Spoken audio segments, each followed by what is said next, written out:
সেদিন একজন আমাকে জিজ্ঞাসা করছে, বুঝলে, যে আচ্ছা দিদি, এই যে তুমি সংসারের কাজ টাজ সামলে তারপর দিন শেষে আমাদের জন্য হাসির ভিডিও বানাও, মোটিভেশনাল ভিডিও বানাও, এইগুলো তুমি কিভাবে করো গো?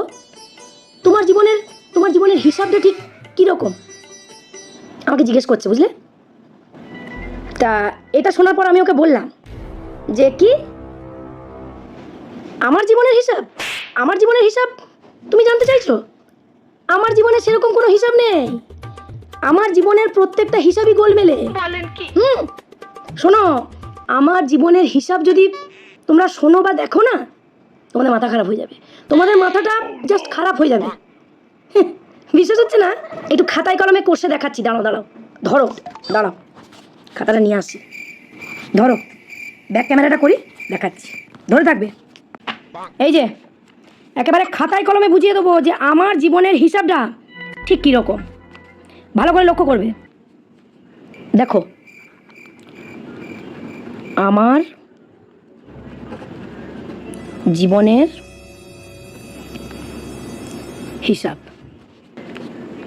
ধরো আমি 50 টাকা নিয়ে বাজারে গেছি, ঠিক আছে? আচ্ছা। তার থেকে 20 টাকা খরচা হয়েছে, তাহলে কত থাকলো? 30 টাকা। আবার এই 30 টাকার থেকে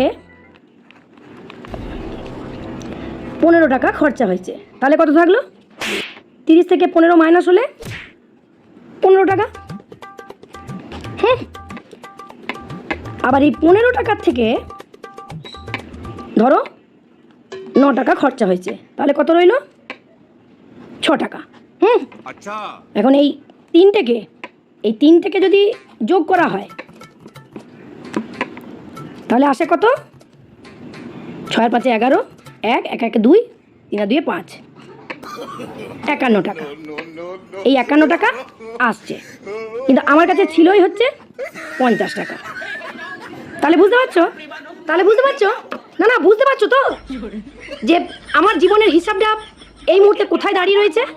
এইভাবে সবার জীবনের হিসাব মিলে যায়, কিন্তু আমার জীবনের হিসাবটা কোনো দিনও আমি মেলাতে পারি না।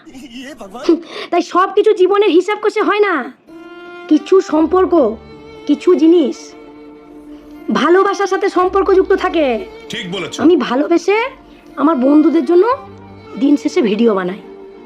আমি আমার ওই বন্ধুটাকে বললাম, বুঝলে কি, ঠিক বলেছি তো? তো চলো আজকে এটুকুই থাক, আবার কালকে দেখা হচ্ছে। টাটা। শাবাশ বেটা।